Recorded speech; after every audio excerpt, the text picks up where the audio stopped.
Innal hamdalillah nahmaduhu wa nasta'inuhu wa nastaghfiruh wa na'udzu billahi min shururi anfusina wa sayyiati a'malina may yahdihillahu fala mudilla lahu wa may yudlil fala hadiya lahu.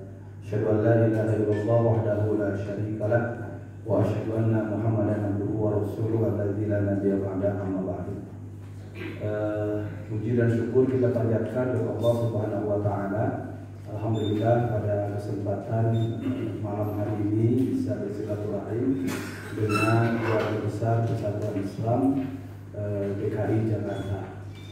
Tentu ini adalah sebuah momen yang baik dan memang sejatinya setiap pimpinan wilayah, pimpinan daerah, bahkan pimpinan cabang itu sebelum datang ke muktamar mempersiapkan diri, tidak datang ke muktamar dengan tangan hampa. Jadi apa yang mau disampaikan di muktamar itu, sehingga insya Allah positif lah acara seperti ini. Kemudian yang selanjutnya ini memang menarik nih bahasanya, meneropong gitu kan, kayak ada apa gitu kan diteropong gitu.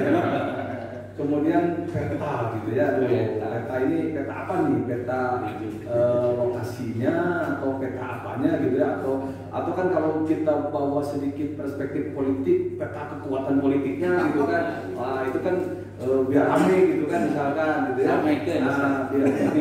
Nah, apakah seperti itu atau bagaimana? Nah, saya hanya akan berbicara mungkin kapasitas sebagai ketua OC, juga sebagai sekretaris umum PP Persis. Ini mungkin karena tadi kata Ustadz Jenal juga ngobrol nyantai, maka saya mungkin tidak terpaku kepada catatan yang ada di depan saya. Saya coba jelaskan mengalir saja. Pertama, sebagaimana kita ketahui bahwa muktamar itu adalah pemegang kedaulatan tertinggi di Jamnya. Itu ya, jadi harus jadi catatan oleh kita itu bahwa muktamar itu adalah pemegang kedaulatan tertinggi di Jamnya. Tidak ada keputusan melebihi keputusan muktamar. Ya. Jadi kalau ada kebijakan atau keputusan yang bertentangan dengan keputusan muktamar itu batal demi hukum, gitu ya. Nah, kemudian pimpinan pusat, gitu ya, dalam kiat-kiat disebutkan wajib menyelenggarakan muktamar Persis. Nah, ini memang ada ya, bukan aneh, ini beda gitu. Jadi kalau musyawarah cabang, artinya sebutnya PC gitu. Nah, kemudian musyawarah daerah, musyawarah wilayah, gitu ya. Muktamar, ini saya luruskan, bukan muktamar PP Persis, tapi muktamar Persis, ya. Jadi muktamar itu bukan muktamar PP Persis, sebab masih ada yang menyebut muktamar PP Persis, gitu ya. Jadi bukan muktamar PP Persis, tapi muktamar Persis. Yang wajib menyelenggarakan siapa? PP, gitu ya. Kenapa disebutnya muktamar Persis, bukan muktamar PP Persis? Karena muktamar itu melahirkan produk bukan untuk PP, untuk semua. Ya, jadi muktamar itu melahirkan produk bukan untuk PP, tapi untuk semua yang berkewajiban menyelenggarakan PP 5 tahun sekali. Nah, jadi kalau PP tidak menyelenggarakan muktamar itu bisa digugat, gitu. Ya, bisa digugat. Nah, sekarang ini kan sebetulnya muktamar, jadi muktamar paling melelahkan sebetulnya. Kenapa? Karena kita sudah persiapan untuk muktamar 2020. Karena di 2020 itu adalah deadline kita, gitu. Kita itu 5 tahun sekali, muktamar 15 2015, muktamar 20 berarti muktamar 16 berarti 2020, gitu. Nah, maka PP itu tidak boleh mundurin, ya, tanpa alasan. Pertama, ya, tanpa alasannya. Nah, apa alasan diundurkan? Nah, ada alasannya pandemi, gitu ya.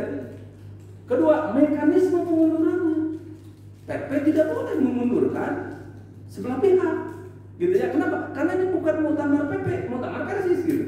Karena itu PP mengadakan musyawarah pimpinan lengkap. Musyawarah pimpinan lengkap itu adalah musyawarah yang melibatkan para ketua PP.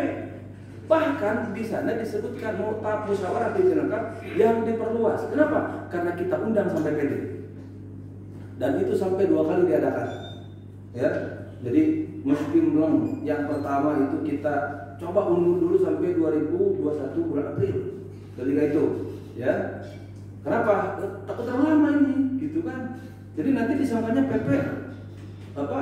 Betahun jadi PP gitu ya. Nah, betahan gitu. Jadi PP gitu kan, padahal kita udah capek gitu. Nah, gitu. Apalagi misalnya nanti 3 periode. Nah, akhirnya kita coba waktu itu 2021. Ternyata 2021 bulan April itu kondisinya belum memungkinkan. Waktu itu kalau kita adakan itu hybrid. Setengahnya online offline, setengahnya online. Nah, akhirnya banyak masukan. Kalau termasuk masukan dari penasehat. Waktu itu penasehat menyampaikan jangan ambil risiko. Keselamatan itu nomor pertama, nomor 1, gitu ya. Nah, masukan dari penasehat ini harus direspon oleh PP gitu. Akhirnya kita mengadakan musyawarah pimpinan lengkap lagi yang diperluas yang memutuskan diundur menjadi tahun 2022 gitu ya. Jadi ini kita satu masa jihad 7 tahun itu bukan keinginan kita gitu ya, tapi keterpaksaan gitu ya, darurat gitu. Kenapa? Karena tidak bisa menyelenggarakan muktamar. Nah, jadi ini kronologisnya seperti itu. Nah, kemudian muktamar ini fungsinya apa? Kan 3. Ya, fungsi muktamar itu 3. Pertama, menilai laporan pertanggungjawaban atau laporan kinerja PPPRSIS. Ya, dalam hal ini ketum yang dipilih oleh muktamar, betul. Sama laporan pertanggungjawaban majelis penasehat. Karena majelis penasehat dipilih langsung oleh muktamiri. Ya, sebelumnya majelis penasehat itu dipilih oleh ketua umum, oleh PP sebelumnya. Nah, di muktamar 2015 majelis penasehat itu dipilih langsung oleh muktamiri, gitu ya. Nah, sehingga majelis penasehat pun menyampaikan laporannya kepada muktamiri. Itu fungsi pertama. Fungsi kedua apa? Mensahkan. Nah, ini mensahkan aturan jamiah QAQD, ya, anggaran dasar, anggaran rumah tangga, qonun asasi, qonun dahiri persis, bukan PP kan? Karena QAQD ini mengatur sampai ke tingkat pimpinan jamaah, gitu ya. Nah, sebagai landasan organisasi. Yang pertama itu. Yang kedua yang ditetapkan di muktamar itu adalah rencana jihad, bukan program, ya, tapi rencana jihad. Kemudian yang ditetapkan di muktamar itu adalah bayan atau rekomendasi baik internal atau eksternal yang ini menjadi kewajiban atau amanah yang harus dijalankan oleh PP, ya, hasil muktamar. Bukan PP-nya bukan dipilih muktamar, kan ketum dipilih di muktamar. Ketum membentuk taskir, berarti otomatis itu adalah satu paket gitu ya. Maka ini harus dijalankan oleh ketum, harus dijalankan juga oleh mana? Oleh seluruh sampai ke tingkat jamaah, gitu kan? Itu aturan yang dihasilkan oleh muktamar. Kemudian yang ketiga, yang biasanya paling ramai gitu, yaitu pemilihan ketua umum, gitu ya. Jadi muktamar itu fungsi ketiga itu adalah memilih ketua umum. Jadi kalau ini tercapai, muktamar sukses. Gitu. Kalau ini tidak tercapai, muktamar tidak sukses. Jadi muktamar itu harus menilai laporan kinerja ketua umum dan majelis penasehat, ya, ketua umum misalnya PP. Yang kedua adalah mensahkan aturan jamiah. Yang ketiga memilih ketua umum untuk masa jihad yang akan datang. Nah, itu fungsi dari muktamar itu. Mungkin nanti adik saya Ustaz Pepen ini bisa lebih menjabarkannya. Nah, kemudian lalu bagaimana dengan ini, mungkin kembali ke peta gitu ya, untuk muktamar yang ke-16 ini. Yang kami sampaikan bahwa untuk muktamar 16 ini insya Allah persiapannya on the track gitu ya. Gitu. Jadi insya Allah kita panitia berusaha semaksimal mungkin agar muktamar ini terselenggara dengan baik. Pertama yang harus diinginkan, tadi kan muktamar itu menilai laporan pertanggungjawaban gitu ya. Nah, ketua umum ini insya Allah laporan ini sebetulnya laporan itu sudah selesai sebelum pelaksanaan muktamar 2021. Ya, jadi sebelum pelaksanaan muktamar 2021 laporan itu selesai. Kita kenapa Sabtu besok ini tidak bisa dihubungkan? Sabtu besok itu adalah menyelesaikan laporan tambahan. Ya, jadi kenapa? Karena kita setelah diundur dari 2021 bulan April itu kan kita musker lagi, kemudian melaksanakan lagi program. Nah itu kan harus dilaporkan juga. Kalau tidak dilaporkan, ini PP diundur nggak kerja nih, gitu kan? Nah itu kan pertanggungjawaban, harus dilaporkan juga. Besok itu makanya krusial. Besok itu kita hari Sabtu besok memfinalisasi itu agar apa? Agar tidak menghambat kepada terlaksananya muktamar itu ya. Yang kedua Kiakide. Kiakide di sini banyak anggota BP, ini ada Ustaz BP, anggota BP, ada Ustaz KHP Amin juga anggota BP gitu ya. BP juga sudah selesai Ustaz KHP ya, sebelum kita muktamar 2021 itu sudah selesai BP. Gitu ya. Jadi Kiakide draft Kiakide ini sudah selesai. Nah, kalau PW Jakarta belum menerima saya kirim nanti. Gitu ya, draft itu. Kenapa? Silakan kaji draft tersebut, gitu ya. Silakan kalau ada masukan misalkan nanti di sebelum muktamar ini draft Kiakide yang sudah dibuat oleh BP itu diserahkan ke PP, gitu ya, ke SC. Nanti kita sahkan di SC itu sebagai bahan muktamar, gitu. Nah ini urusan BP, urusan KAFI, draft yang dari BP ini kita akan finalisasi tanggal 13-14. Tanggal 13-14 itu kita finalisasi sehingga kalau ya Agustus. Ya, 13-14 karena kita targetnya awal September itu sudah jadi bahan muktamar itu semua.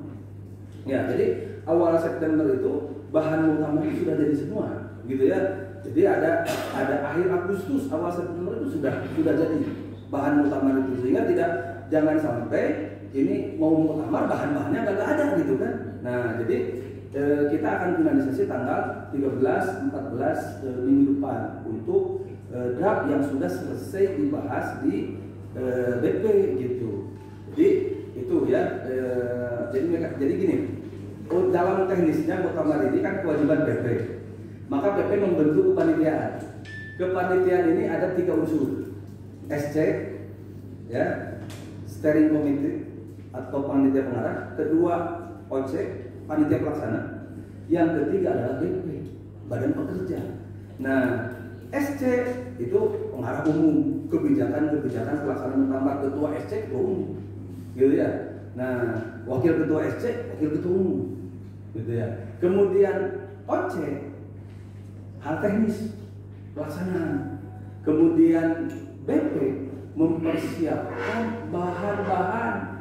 Jadi nanti yang dibahas di komisi A, ya, komisi B dan komisi C. Komisi A itu Kiakide, komisi B program jihad atau rencana jihad, ya, dan komisi C itu bayan. Nanti orang itu ada yang senang ke komisi A. Kenapa? Karena dia senang dengan Kiakide. Ustaz Jenderal pasti milik komisi A. Gitu ya. Nah, tahu saya tahu disuruh gitu. Nah, gitu. Nah, yang kedua komisi B rencana jihad. Ada juga orang yang senang komisi C. Kenapa? Komisi C paling cepat. Gitu ya. Komisi A masih wah gonta-ganti sana sini. Komisi C sudah pernah ngerokok di luar gitu kan. Nah, ada orang yang senang komisi C gitu. Itu bukan hanya peserta, termasuk pimpinan sidang. Nah, udah anak nungguin yang lain. Iya, anak mimpin C aja katanya, biar cepat selesai gitu. Dan di C ini kan sifatnya rekomendasi gitu ya. Dan biasanya anggota komisi C itu lebih sedikit ya daripada komisi A dan B gitu. Nah, itu jadi alurnya seperti itu. Gitu ya. Termasuk yang ketiga pemilihan ketua umum. Ya, termasuk di draft itu adalah tatib pemilihan ketua umum. Itu juga dibahas. Jadi sebetulnya tatibnya itu masih normatif seperti yang lama gitu ya. Cuman kita dapat masukan dari majelis penasehat. Di sini ada anggota majelis penasehat, Ustaz Latif Nurdin. Majelis penasehat memberikan masukan kepada PP untuk mengkaji, ya, bagaimana pemilihan ketua umum atau pimpinan yang syar'i. Kenapa? Jangan-jangan selama ini kita nggak syar'i, gitu. Ya, jadi kan one man one vote gitu kan, melalui pemilihan satu orang satu suara. Jangan-jangan seperti itu gitu kan. Maka harus dikaji. Merespon dari majelis penasehat itu disidangkan. Kalau syar'i Dewan Hizbah bagiannya, gitu ya. Maka disidangkanlah di Dewan Hizbah bagaimana cara memilih ketua umum yang syar'i. Dewan Hizbah tidak mungkin lahir tatib. Lahirnya apa? Hukum, gitu. Dari Dewan Hizbah itu ternyata pemilihan seperti yang sekarang kita laksanakan juga tidak bisa disebutkan tidak syar'i. Karena apa? Karena pemilihan itu tidak ada dalam syariatnya itu petunjuk yang harus seperti A, B, C. Cuman dia Dewan Hizbah kemarin merujuk ada 3 cara. Ada sistem tunjuk, ada sistem perwakilan, ada sistem pilih, gitu.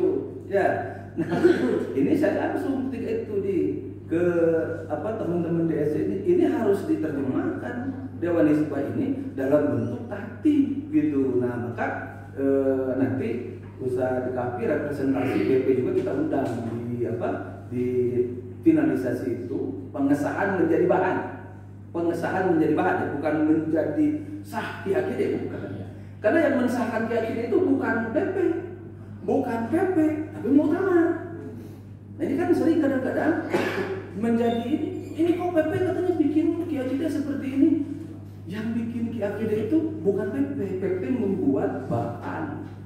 Lalu siapa yang membikin lah, gitu ya, memfinalkannya? Mu'tamirin. Kalau mu'tamirin memutuskan A, B, PP dan pimpinan jamiah yang akan datang, dia harus konsisten dengan hasil dari BP tersebut, dari muktamar tersebut. Jadi itulah yang dimaksud dengan kedaulatan tertinggi di jamiah itu seperti itu. Dan mekanisme ini oleh kepanitiaan muktamar sekarang itu sudah tempuh semua dan sudah di ujung nih, gitu ya. Tinggal merampungkan biasanya karena kita targetnya, gitu ya, di awal September itu semua sudah rampung, gitu. Termasuk maaf nih, mumpung pada hadir di sini, termasuk awal September sudah rampung apa? Para peserta. Jadi makanya kita di edaran itu paling lambat daftar itu 30 Agustus. Kenapa? Karena kita ingin September itu panitia sudah tidak bingung lagi ini pesertanya siapa, tapi peserta itu sudah ada. Tinggal bagian sekretariat mengolah kepesertaan tersebut, gitu ya. Jadi itu yang kita laksanakan. Nah, kemudian mungkin ini karena meneropong, gitu ya. Nah, jadi insya Allah muktamar ini dilaksanakan di sorean, ya. Kenapa kita pilih sorean? Karena aksesnya mudah. Itu tidak jauh dari gerbang tol, gitu ya. Kemudian ada hotel yang cukup insya Allah menampung semua peserta dan panitia. Mungkin nanti kalaupun ada, kita prioritaskan panitia dan peserta insya Allah menampung itu seluruh peserta di sana di hotel namanya Sultan Raja. Gitu. Dia punya kamar cukup banyak, kemudian juga dia punya ruang sidang atau convention hall yang juga cukup besar, gitu ya. Mungkin tidak beda lah dengan ruang ballroom yang biasa kita pakai di Pondok Gede, gitu. Bahkan kalau saya lihat seperti lukisan itu, karena itu dia ada tingkat 2-nya juga yang bisa jadi balkon, gitu ya. Jadi serta nanti sebagian, ya. Nah, itu yang ini ya, yang kita sampaikan. Kemudian nanti di Sultan Raja juga kita menyewa arena, itu ada yang itu bisa dipakai untuk bazar. Ya, bazar itu jadi ada, mungkin bukan bazar, expo, gitu ya, expo. Nah, karena waktu 3 hari, gitu ya, mungkin bagaimana mungkin nanti produk-produk jamiah, termasuk nanti Jakarta juga kalau mau sewa stand di sana bisa, gitu ya. Nah, untuk memamerkan produk misalkan dari jamiah, baik jamiahnya atau personal, gitu. Personal warga jamiah. Nah, kemudian, ini banyak pertanyaan kepada kami akhir-akhir ini. Ini mau muktamar kok sepi-sepi aja? Ini mau muktamar kok sepi-sepi aja? Gitu ya. Nah, makanya begini. Sebetulnya ini nggak tahu nih, Jakarta udah ngelaksanain belum, gitu. Dan mudah-mudahan nggak sampai belum nerima, gitu, suratnya. Kita sejak 2 minggu yang lalu lebih menyebarkan surat instruksi publikasi Untuk apa? Dan kita kasih linknya gitu ya, link agar semua satu desain, satu seragam, tinggal merubah nama PW, PD, PC gitu ya. Jadi di setiap pimpinan daerah, pimpinan wilayah di pesantren itu silakan pasang spanduk, mau baliho kita bikin itu, mau banner kita bikin desainnya, tinggal di download dari link yang kita sebar. Itu apa? Untuk menyemarakkan, biar kelihatan kita mau muktamar, itu yang pertama. Kemudian yang kedua, gitu ya, yang kedua, ini juga merespon dari muktamar ini kan selain fungsi yang tadi saya sampaikan, yang saya tadi sampaikan, hajat jamiah, ya. Jadi antusiasme anggota, simpatisan, bahkan maaf mungkin yang bukan anggota, bukan simpatisan, pas rek muktamar mah ngarasa orang Persis. Banyak itu. Ya, anggota bukan, simpatisan bukan. Saya aja. Mungkin karena kadal bahasa banyak itu. Kang Haris, saya bisa ikut muktamar enggak? Gitu kan? Lah, ente dari PC mana? Daftar aja lewat PC ente gitu bisa bilang. Nanti PC ente diutus nama PC antum gitu. Kalau diutus ya alhamdulillah, kalau enggak ya datang aja, tapi bukan sebagai peserta, kata saya itu. Artinya apa? Artinya ini memang antusiasme keutamaan yang persisnya seoles aja itu. Jadi merasa, saya mau muktamar, merasa memiliki. Nah ini kan satu hal sebetulnya potensi yang tidak boleh kita pandang sebelah mata. Nah maka untuk mengkanalisasi hasrat ini nih, insya Allah panitia muktamar, mungkin ini sudah nyebar nih beritanya. Ya, tanggal 27 Agustus ya 2022 ini berarti sekitar 3 minggu atau 4 minggu ya dari sekarang ya. Nah, kita akan mengadakan silaturahim akbar dan grand launching muktamar. Ini sebetulnya dulu wacananya pembukaan. Jadi di pembukaan sebetulnya kita ini pembukaannya itu gebiar gitu. Cuma ada dua pertimbangan. Pertama, kebayang kalau pembukaan langsung kita ini mungkin kita akan capek sekali, gitu ya. Itu yang pertama itu. Yang kedua, ini biar secepatnya hasrat gitu kan, tanda kutip ya, dari umat ini tersalurkan dan semua merasa ikut, gitu ya, ikut kepada muktamar tersebut, ikut terlibat. Ini penting gitu. Semua merasa ikut terlibat dan insya Allah di Stadion Sijalak Harupa. Mana suratnya gitu? Ya, mana suratnya? Ini saya jelaskan, saya klarifikasi sekarang. Jadi itu baru kita putuskan rapat Sabtu kemarin. Setelah rapat Sabtu itu kita maraton ngurus perizinan. Ya, kan harus ada izin. Kalau kita tidak, misalkan nih rapat putus, kita langsung sebar undangan, ternyata kita nggak dapat izin di sana, gitu. Kalau survei sudah, dan dari pengelola mengatakan itu bisa, sudah di rapat itu sudah, kita tidak berani, gitu ya. Tapi ngurus perizinan ke pihak-pihak yang berwenang agar diizinkan mengadakan acara itu baru diproses setelah rapat. Dan kita tidak berani mengeluarkan surat, izinnya belum ada gitu kan. Nah ini nanti kan diralat lagi gitu. Dan suratnya tadi pagi sudah saya tanda tangan. Ya, surat pemberitahuan dan juga undangan kepada seluruh pimpinan wilayah, pimpinan daerah, pimpinan cabang, kita undang aja seluruh Indonesia gitu kan, meskipun yang mungkin datang itu hanya Jabar, DKI, Banten, Jawa Tengah, mungkin Jawa Timur, tapi biasanya ada juga yang dari seberang itu. Ya, waktu di Monumen Juang juga ada gitu. Nah, itu yang kita persiapkan dan insya Allah gitu ya, di acara tersebut kita mungkin lebih mirip dengan waktu di Monumen. Ya, mirip waktu di Monumen Juang. Tapi kita akan yel-yelkan kebersamaan dan juga suksesnya muktamar, dan mungkin nanti kita juga sedang merancang agar semengesankan mungkin. Termasuk itu kemarin dari PT Karya Insaf sudah menyediakan 2 grand door prize umroh gitu untuk yang hadir ketika grand launching tersebut.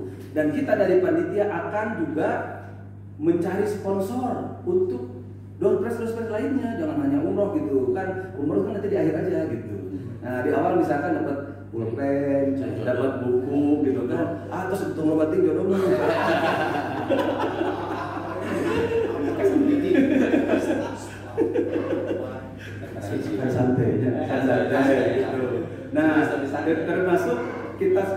akan mencari sponsor, misalkan ada yang ngasih sepeda, misalkan ada yang ngasih misalkan kaos, nanti yang dapat kaos itu dia nggak senang gitu. Kenapa? Karena harapannya umroh. Nah, jadi pas jadi panggil misalkan dapat apa? Dapat kaos, dapat apa? Dia tuh ke panggung itu nggak senang gitu. Kenapa? Pasti semua dapat inginnya dapat umroh gitu. Nah itu saja lah, mungkin bisa jadi saya nggak tahu udah 20 menit atau belum. Kalau lebih mohon maaf, kalau kurang juga mohon dimaklumi. Hanya sebagai pembuka saja, mudah-mudahan ini memberi gambaran peta, gitu ya kan tadi peta itu kan tidak mesti peta khalifah gitu, tapi memberi gambaran peta muktamar ini kurang lebih seperti itu. Terima kasih. Saya kembalikan lagi ke moderator. Ya baik, terima kasih.